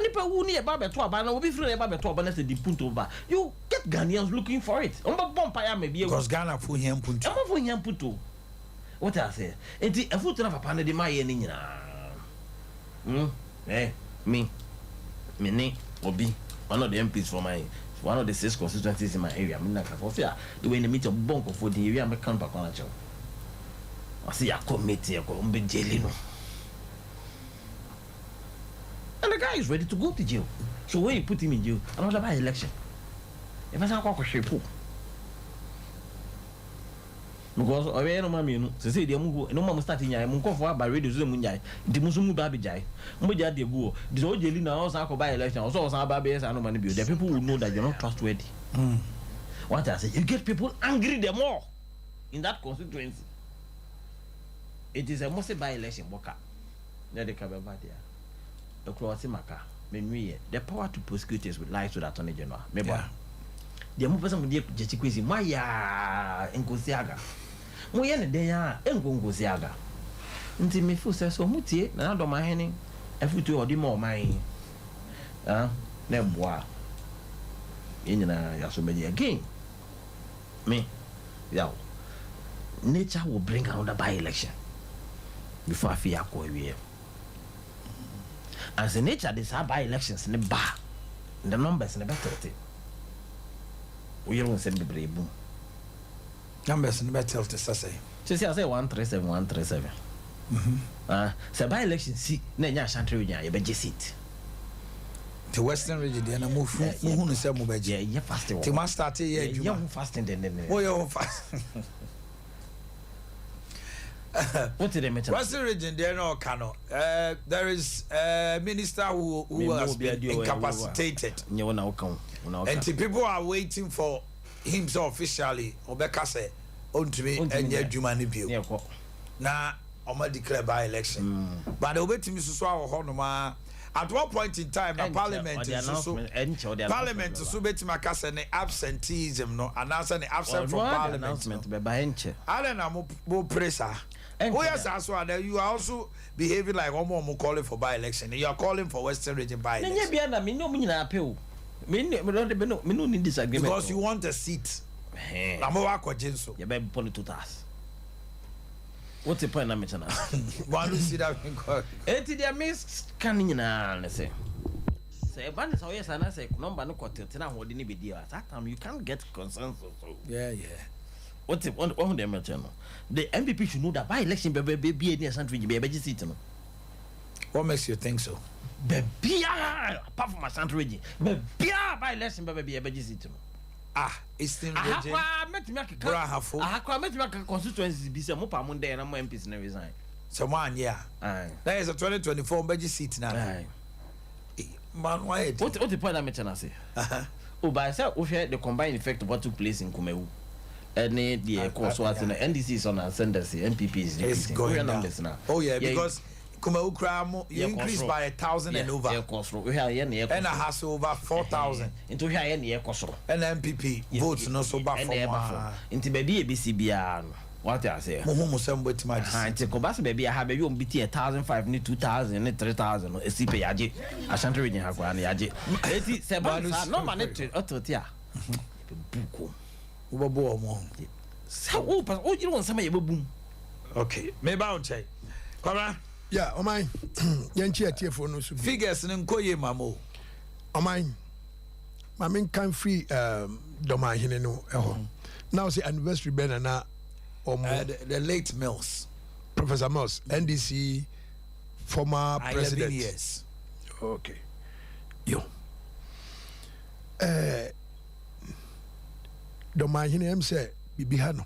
Oh, Comrade, this is too much. Now can person me can more than that, but no, I've been considerate. No, I've been considerate. No, I will not accept that, please. Yeah, what am I a Jumache? A word like that will not go. Okay. Comrade, just say. Machasai. And please. Machasai. Let me apologize. No. On that. Me no Ankasana personally. I disagree with issues. Yes. Disagree, but don't use that from word. Asantemine Council. We are not dealing with Asantemine Council and anything. What he said was a national issue. Address the national issue. Fine, too bad my case be a Omanhene 7 and then he has over. All right. Okay. Let me continue. Please, Mr. Semi freedom. No, please. It will be Kasatia Yahina and your day. That's all no Kasatia. Fine, but one Kasatia. But this is the opportunity and I can pass them the reply. No man reply there with the matter. No, do you not do that? Okay, with the matter. No, please. Okay, with them sorry because I still have Doman friends. Yes. So what I say. Enti Maming too. Aye, Maming too. Na say dey tie nyina o chin nyina nyina. Kwabra, let's not belabor on this. Owo sa adwini we nyina. It shouldn't be on the vocal. At least enka won chro once or ye expert and that's why you or hini wono. Enka you can petition. And I say, "Obetima use it sounds so political. But me, you know, so yeah, politics. Yeah, politicians. Yeah, attend the bia. And to be found. It's just like Kwawun Saba, Aguna Sabahini. What declares former President Mahama 2024 obey winning no power. So what you say? So I regard you as a politician. And the woman umbiana, you can't say you catch a politician. I will straight away make catch them. Oh, me already mean that. So just here. Hello, what him say? What him say? Oh, Casanamity, I mean, Mancasa Miampa, Massacre. Time no cry. So just here. Enti Omanhene will be Biaka, and should have been in the form of petition. Nanka nyede enko underground aso me we sofo kwahwe abafo no me hwan azan sofo no wo no mu sese no ma turning into politicians isa what you say until ye mefa kwanya we so na matunufo wo e wo se emra eye adwuma wo Ghana. Okay. Omanhene me di isi court and I won. Metiwa and I easy assembly elections. Obre me krata say what disqualify me. And I'm saying on what grounds? Was my use party colors. And I'm saying and they say you see logo crown obi so you should be your baby. So we share MPP colors are US, France, other areas, other countries. We share NDC colors are and you be another sa airline we hu. Dubai for airline. And the Palestinians and yet the same color. And they are not way. Then we want to court. At the end of the day, no, MJ say, you see a difference. I don't know. You can't use the party logo, but you can use the colors. The colors doesn't belong to anyone. Okay. So what you say? And the Okoji forms, no, Omanhene, Yamawo and the declare say, state say we are fully Ghanaian. Now what filling forms in your son catcher will say, testify say. Wuni oba bia ni twaka na mmom de waka nyina no eye nokure se nya nokure a otumra the consequence you cannot escape anamebwa and at the same time Omanhene yenga na phone nyina ye nyina ye ko ye kwaji kana card ni nyina e the same information who testify and when the consequence arrive no you cannot escape it and ka wo ye do Omanhene a wo ye sitting high court judge ni de e wo say ka wo hunu and say wo petition say ye besa call by election no say bebonu o say monu o just to go back to the by election no it will go against the fury of sa asin of for no say what you say because they are also the Ghanaians we can't disturb them because from say ye ko to abanokra that Tuesday no kra na gada ye disturb wo people couldn't go to their normal businesses na dia de enti wo hene de wudue matimanti na first half to no ba ho na wo kan we e wo Professor Mills ayiasia Omanhene nya wan ka mekra no me chopa nka mesa afam ade but na mo wani mo nya mo ekuta wunti no na magye e chopa no musa yes ankoso by elections what do you say there is no by elections I say not today na ekono unim there were so many mistakes eba e wo kumawu enti I say not here ekoyi me ankasa no me ye so many checks and me sandi hwehwe enoma bi a ankoso obi a ka kire say betima wini ase no for no that person might be lying because already no na enoma and in somewhere question aka kire wo no they were looking for development question say obetima obema ase no of IIT say Canada so what you say na sika ben bottom and ase no obetima IIT say Canada and then patrim and campaign bia na sa akoso say Akufo-Addo pedodo say the beya obetimi de edi gay abano apam abambabin but a message but yeni etiane de oh yeah it was a huge call yes but yeni etiane de yeni etihano edi yeni say atwetwe oh so when I was walking there on the street me do call me busa say akwawe oye movie ayi ayeko dabi baako bi yami nipa bi afrane Mike nam say na Mike unipa wa no so wo crazy baby nam say okay and am tete ya me kwa crazy baby me kwa ne kwakubu ayen si ho nam say na makọ baby baako me pese me bo hodin me kwa ye so na kwaku retek egan and also ye pooling agents wo ho enti I said and I say so where are our people enti me buy na bebusa ye nkrof say na ye nkrof na wan ye om so ye vote no wo street ni so ekwan no ho but meanwhile no NDC chairman for ni na kwasi ni mu nyina so no e mark ye one on one e wo kwan no ho and you leave the hinterland for obi di se kwaku buahin yami Joe Rikitega ne Zuba so ta say so you need enti and ade so no one vote to cry no is needed enti say enkrasi vote ni no so a na say nipa 80 na to about ho na wunya wana no nya 79 I affect you and that is what happened to you about 55 constituencies so what I say enkura kese no kra no ma ti am perform woni bibi ena nketwa no so mo ye mo sala dabio oh woni bibi this time you won all of them yeah mama chiro ade now I was at the kushia and me who one lady be me monitor no for almost 2 hours and later them kobusa and say Madam, are you for NDC or MPP? Or say I'm an NDC from Western region. Now I'm saying from Professor Doctor Lady B. I'm sure no sir. I'm saying okay. Now I'm saying I will come in. You want to be free? Kushia. So what you say? In fact, me I will praise NDC. They did very well. And now, omuma, so your mistakes are na ewo hodo so no. Your team who mistakes you know what to do at the next by elections. And at the next general elections, we don't pray for by-elections anymore because we hear the number of months in a there. But So what year under false declaration there, the law must take its course. So for you, they should go through the system. The system must work. Said ye beya, yenya obi emmanim embe chantro under oath. Emfa meye Ghanani. She wunim. Me busa and this in the question be. That day na near to abano. I didn't know bre no ni onim baby am free. I didn't know bre an wosa. Was must buy elections there near bro. Do question must win. Nam say okay.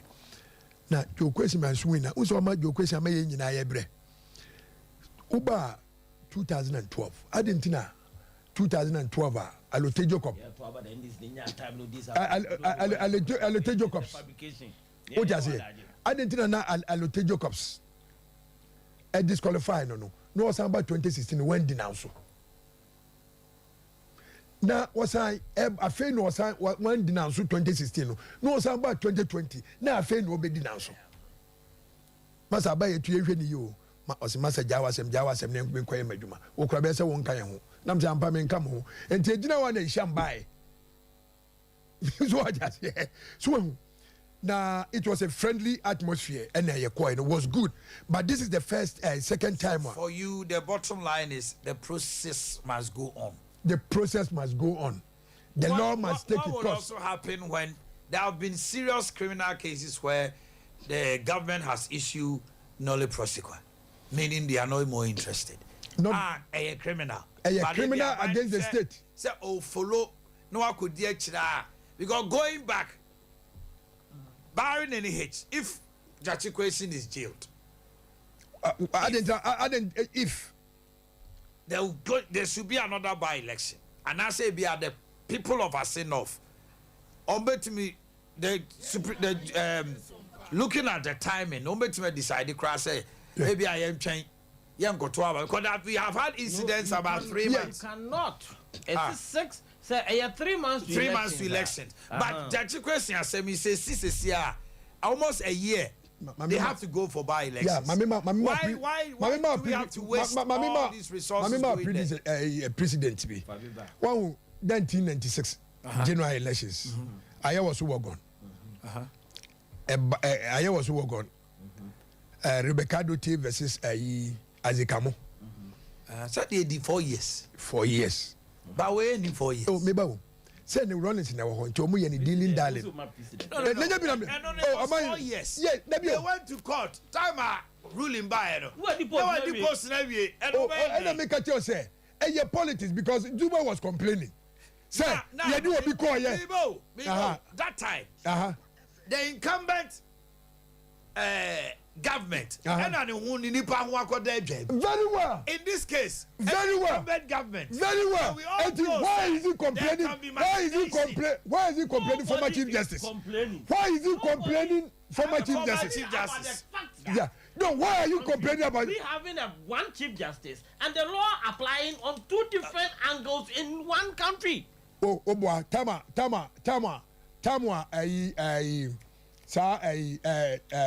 Professor Pesa White. Professor White issue by Beba. Professor Pesa White issue by now former Chief Justice no. Judgment in the bar. Judgment he wasn't around. No, Google never. Master, you don't Google never. Pesa judgment bad. Oh, Pesa judgment by just about 3 or 4 weeks ago. 1 month. Okay, the right ruling was in May. Who did say that there was a vacancy between the former chief justice? And the man retired in May. Messi no ni that time no taking the leave of absence. What is a ruling in buy no. Sa current chief justice no. Mami Araba we no case need to be he was in Japan. What does happen? Man cook in Japan. Let's stay at Pesa. No. Pesa. Men stay at Pesa. Yeah, we staying there. Pesa quite really happened in May. And then you are retired in May. They see, Pesa was at that time. No, he wasn't taking leave. Share wouldn't be. Share. Me no. Sir. Fact say you court the man rule court no. You also apply say very restraining the man from functioning as an MP. Yes, it was ruled that you cannot deny. The same thing in 1996, 1997. The same thing in 1997. So why are you complaining? as a Kamuni Rebecca Rote. If it was no good in 97, are you saying the same thing should happen? In 1996, come on. No, I have the floor. Unless okay, for that one I agree. Cases like that, one affecting one party and the other affecting another party. No, but touching my issue, no. You apply, say, you need assembling you, no. Ma, omun restrain you, Yes. And the ruling they was said that they cannot deny representation. Where the exactly the same, were the issues the same. It was a civil case. This one was. It wasn't the same. It wasn't. Was it the same? It wasn't the same. No, but you can have two civil cases. But which are the contents are different. Different contents. No, the principle must be the same. It shouldn't be. The principle must be the same because listen, the presumption of innocence reigns supreme. And the assembly who outcome, nobody's guilty. But in this case, Judge Kwesi was punished before the ruling came. He was restrained from functioning as an MP before the ruling even came. No, he applied for Supreme Court. No, applied for Supreme Court. He applied against the ruling. Exactly. And the Supreme Court has said, about the High Court ruling. Restrained him from functioning. Exactly. And the one applied for Supreme Court. Even to the extent that a day before he was sworn in, the High Court had taking steps to stop him from being exactly. Meanwhile, they in the assembly going here. So I'm saying that there was an injunction on him. Please. The same. What does it? That day, no injunction. He was injuncted. Not to go. NDC for free said the way and manner the injunction went through, and almost went. He was not even safe, so let's not talk about that. No. At the end of the day, the High Court at Cape Coast ruled said against the election was null and void. Void, yes. And appeal yes. To the Supreme Court. I'm calling for stay of execution. And then the Supreme Court. And the Supreme Court said only to be. We are moving beyond what we are talking about. I'm saying that before the ruling came, the court had restrained him from going to Parliament. That is what he was challenging at the appellate court. And I'm saying we are saw the same thing. And these are two civil cases. Judge Kwesi is having two cases: a criminal case and a civil case. The civil case is what took him out of Parliament. What I said. Yes. But movies that Chiman Diano, Omuma Martina James Akosa Juma. Because that one where our child was on theft. Say Unipa paper figure at the figure of Pasha, and that's criminal too. I didn't man raise I didn't man raise where was Supreme Court now challenging the elections. Now we challenging the elections because he's not there to challenge the figure. To the Attorney General, so that one he overlook it. Okay. And I'm saying that who calls Supreme Court? He's not there. I'm not here to challenge the figure. We are saying that they can go on whatever they want to do with Judge Kwesi. The NDC is ready for whatever outcome. But the effects will be on their neck. And I'm saying that Enche, you ever go by election for Western region. Let's wait.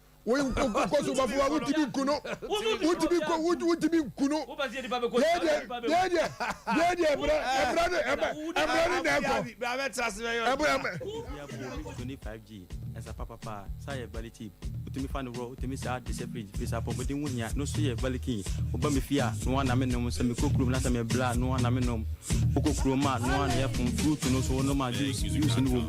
Obama Fia, no one amenum, some cook room, not a blood, no one amenum, Oko Kroma, no one here from fruit to no so no my juice in the